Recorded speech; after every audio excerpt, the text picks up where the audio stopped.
Every summer, across the wild rivers of Alaska, Washington, and Oregon, a breathtaking spectacle unfolds.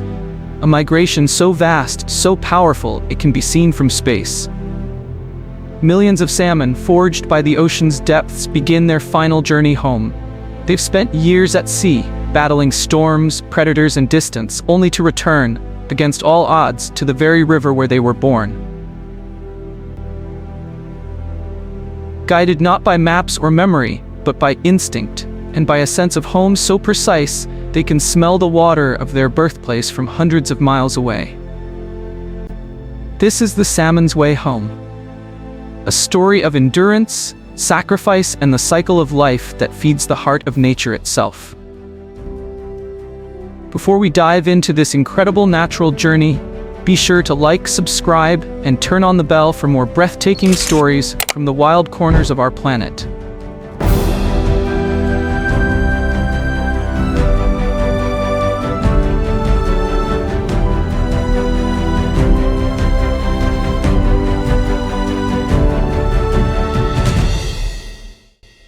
It all starts in the cold, crystal-clear streams of North America's Pacific Northwest.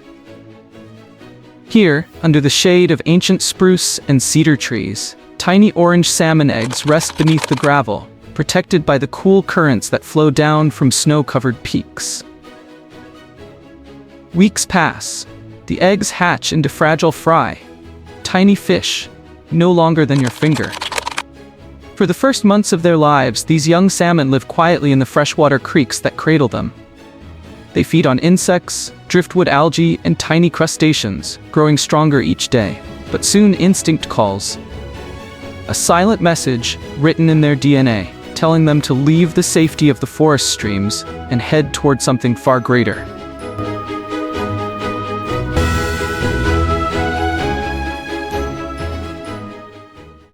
The sea. This stage, called smoltification, is one of the most remarkable transformations in the animal kingdom. Their bodies change, scales harden, gills adapt to saltwater, and their internal chemistry shifts to survive the ocean. Then, in the spring melt, thousands of young salmon swim downstream, joining the river's current, moving ever closer to the ocean. For them, the world has just begun. And yet, their journey has already set its course toward its final destination. Home. Once the young salmon reach the open Pacific, they vanish into the blue vastness for years. Here they face a world of endless predators. Sea lions, killer whales, and sharks patrol the waters, while storms churn waves taller than houses. But those who survive grow strong. Feeding on krill, squid, and smaller fish, they transform into powerful swimmers, sleek, silver bodies built for endurance and speed. Depending on the species, some travel as far as 2,000 miles, from Alaska's icy fjords to the open North Pacific. They live here for 3 to 5 years, absorbing the ocean's bounty and storing energy for the greatest test of their lives. During these years, the salmon navigate the sea with an internal compass, guided by the Earth's magnetic field, and by chemical cues that will one day lead them home. For now, they are kings of the sea. But one day soon, a shift begins. Their bodies feel it first, the pull of fresh water, the scent of the river mouth carried by ocean currents. The time has come to return, to swim home, not to live, but to give life once more. It begins with a change in the wind, and in the hearts of millions of salmon scattered across the Pacific. They stop feeding, their bodies transform. Colors blaze from silver to crimson red, heads darken, jaws hook and curve into fierce shapes. This is no longer a fish of the ocean. This is a creature reborn for battle, the final act of its life. One by one, they gather at river mouths. In Alaska's Bristol Bay, in Oregon's Columbia River, and in Washington's Snake River.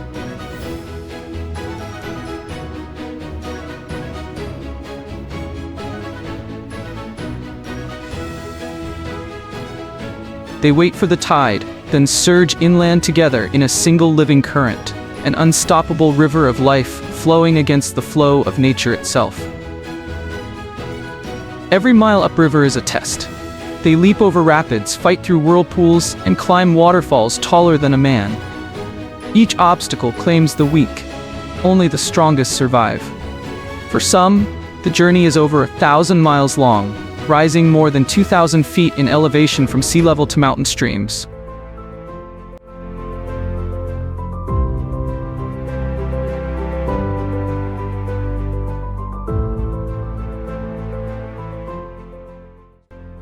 Grizzly bears wait at the edges of rivers, snatching leaping salmon midair. Bald eagles circle overhead. And still, the salmon press forward. Driven by instinct, they navigate not by sight, but by smell.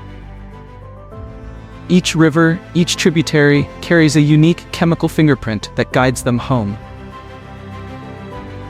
It's one of nature's greatest miracles, a GPS written in scent. Finally, after weeks of endless swimming, the survivors reach the place where it all began. The same gravel beds where their parents once spawned, home. The salmon arrive exhausted, battered, but unstoppable. Their bodies are torn from rocks and predators, their scales dull, their strength fades, yet they still have one final purpose. In the shallow gravel beds, the female salmon begins to dig a nest, called a red, using her tail to carve a hollow in the stream bed. She lays thousands of eggs, each one a fragile bead of life, as the male fertilizes them beside her. Then, with the last of her strength, she covers the eggs with gravel, protecting them from the current. Her mission complete, she drifts downstream, her body returning to the river that gave her life. In a few days, she will die, and so will he. But in death, they feed the living. Their bodies become food for birds, bears, and forest creatures. Even the soil absorbs their nutrients, feeding trees whose roots will shade the next generation of salmon fry. It's a perfect cycle. A river that runs on sacrifice.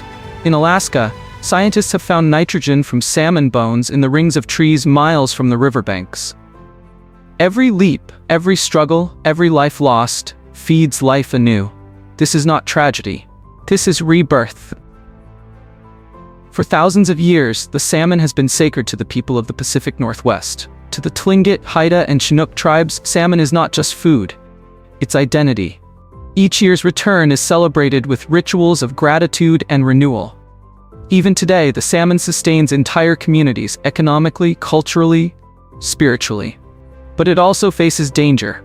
Dams block ancient migration routes, rising temperatures alter spawning grounds, and overfishing threatens populations.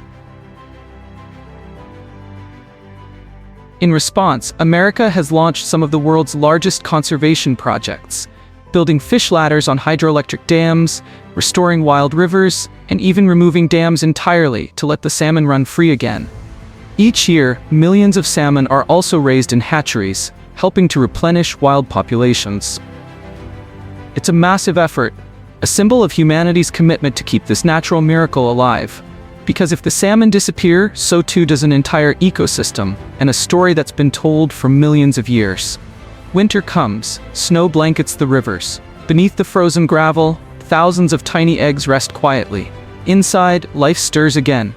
The next generation of salmon is waiting, ready to begin the same journey when spring returns. The river remembers, and so does the earth. This is the salmon's way home, a story written not in words, but in water, scent, and instinct. It's a reminder that life's greatest purpose isn't to last forever, but to give life to what comes next. If you've been inspired by this journey of life and return, make sure to like, subscribe, and turn on the bell so you never miss another exploration into the natural wonders that shape our world.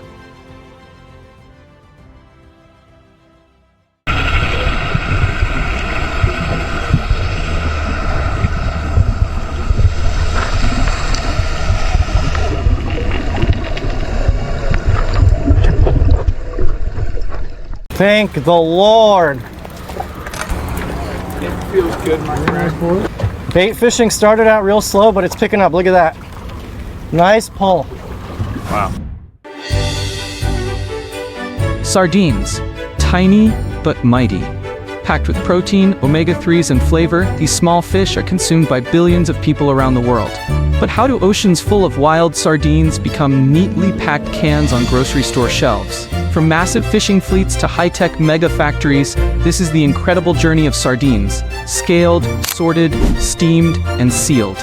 We uncover the hidden stories behind the world's biggest industries, one video at a time. So hit that subscribe button, turn on notifications, and let's explore the machinery, the people, and the innovation powering our modern world. Now let's begin the incredible journey of the supergiant sardine industry. Sardines are one of the most consumed fish in the world. Small, oily, and abundant, they thrive in cold and temperate waters, especially in the Pacific and Atlantic Oceans, as well as the Mediterranean Sea. Countries like Morocco, Portugal, the Philippines, and Peru are among the biggest players in the sardine industry. Globally, over 4 million tons of sardines are harvested annually. They're known for their nutritional density, low mercury levels, and long shelf life when canned, making them ideal for both local markets and international export. But to keep up with global demand, sardine production must operate on an industrial scale.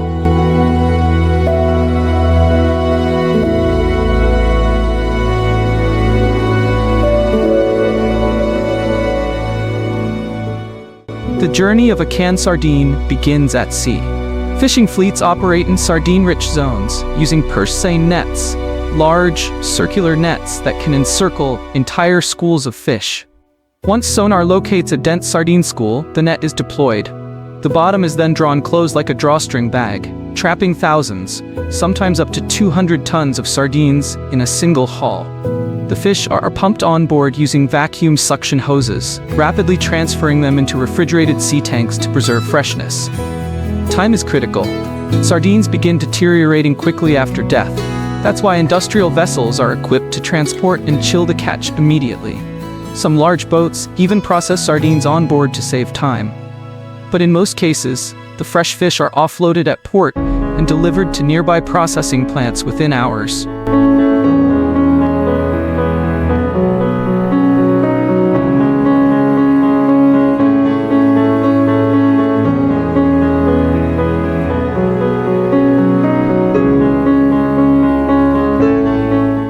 At the factory, tons of sardines are unloaded onto conveyor belts. The first step is grading. Sardines are sorted by size and weight. Larger sardines are reserved for premium products, while smaller ones are typically used for sauces or crushed fish pastes. High-speed sensors and mechanical shakers assist in this process, allowing factories to sort tens of thousands of fish per hour. Next, they're washed in large water tanks to remove scales, debris, and excess slime. From here, the sardines are transported via water channels or belts to the next stage, pre-cooking. Before sardines can be canned, they need to be cooked. The most common method is steam cooking, performed in large chambers called retorts or steam tunnels.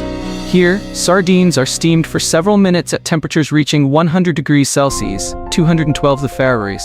This process firms up the flesh, loosens the skin, and kills harmful bacteria. The cooking time is carefully calibrated. Too short, and bacteria may survive. Too long, and the fish turns mushy. After cooking, sardines pass through cooling tunnels, and the excess liquid is drained. At this point, the sardines are ready for manual trimming and placement. Despite advances in automation, much of sardine canning is still done by hand. Skilled workers, often mostly women, sit at rows of stations, trimming heads, tails, and bones, depending on product specifications. Some brands retain heads and tails for traditional markets. Others remove them for aesthetic appeal. Each trimmed sardine is hand-packed into cans, often aligned in neat rows or circular patterns. This level of care ensures consistent quality and visual appeal. In high-output facilities, a single worker can pack over 1,000 cans per shift. Once packed, the cans move on to filling stations, where oil, tomato sauce, chili, mustard, or brine is added. The most common liquids are olive oil and sunflower oil, depending on regional preferences. Next comes sealing, a crucial step. Each can is topped with a lid and passed through vacuum sealers that remove air and tightly crimp the lid shut. Then, the sealed cans enter giant sterilization chambers, industrial autoclaves that heat the cans under high pressure to eliminate any remaining bacteria. temperatures reach up to 121 degrees Celsius, 250 degrees Fahrenheit, and sterilization can last between 30 to 90 minutes, depending on can size and content. This intense process guarantees shelf stability for up to 5 years, with no need for preservatives. Once cooled, the cans are dried, inspected, and labeled. Labeled cans go through automated lines where they receive inkjet-printed batch codes, expiration dates, traceability data. Then machines stack the cans into multi-packs or cardboard trays, typically in sets of 3, 6, or 12. Shrink-wrapped and boxed, they're loaded onto pallets, ready for shipment. The entire process, from raw fish to packaged sardines, takes less than 24 hours in some mega factories. Sardine production produces significant waste: bones, guts, scales, and heads. But modern plants don't throw this away. Instead, they convert byproducts into fish meal, used in animal feed and aquaculture, fish oil for nutritional supplements, organic fertilizers. Some facilities also recover protein hydrolysates from waste for use in cosmetics or pharmaceuticals. To reduce the industry's ecological footprint, many producers are adopting solar-powered plants, water recycling systems. Sustainable fishing certifications like MSC canned sardines are shipped all over the world, from factory ports in Morocco, Spain, or the Philippines. They travel by freight container to distribution centers across Europe, North America, and Asia. Their long shelf life makes them ideal for disaster relief supplies, military rations, and food banks. And because they don't require refrigeration, sardines are one of the most energy-efficient proteins in global food trade. If you enjoyed this deep dive into the world of sardine processing, and you're curious about how the things we eat, use, and wear are really made, we've got much more coming. Subscribe to the channel for more fascinating behind-the-scenes journeys into the world's most impressive industries. And if you found this video interesting, give it a like, share it with a friend, and tell us in the comments, what should we uncover next? Until next time. I said it before and I'll say it again. Life moves pretty fast. You don't stop and look around once in a while, you could miss it.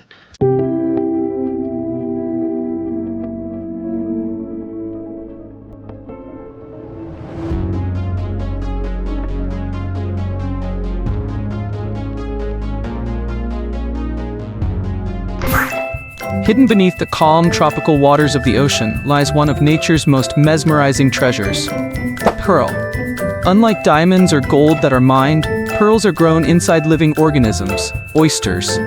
And behind each lustrous gem is a meticulous, years-long journey involving science, patience, and a deep understanding of marine life. From underwater oyster farms to precision surgery like seeding, and from delicate harvesting to polishing and grading, the path to creating a single, flawless pearl is a blend of nature and craftsmanship. Today, we'll dive deep into the world of pearl farming. We'll follow the full process from juvenile oysters to the sparkling pearl jewelry seen in luxury boutiques.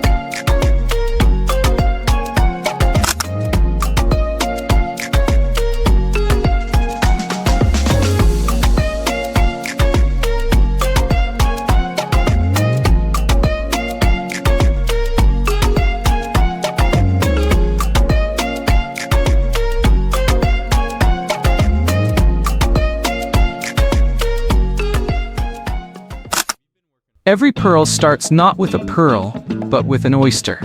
Pearl production begins in specialized hatcheries, where pearl oyster larvae are bred under controlled conditions. The most commonly farmed species include the Akoya oyster, the South Sea oyster, and the Tahitian black-lipped oyster, each producing pearls of different size and color. To begin the process, adult oysters are encouraged to spawn. Scientists stimulate reproduction by changing water temperature or light exposure. Each female can release millions of eggs, which are fertilized with sperm collected from male oysters.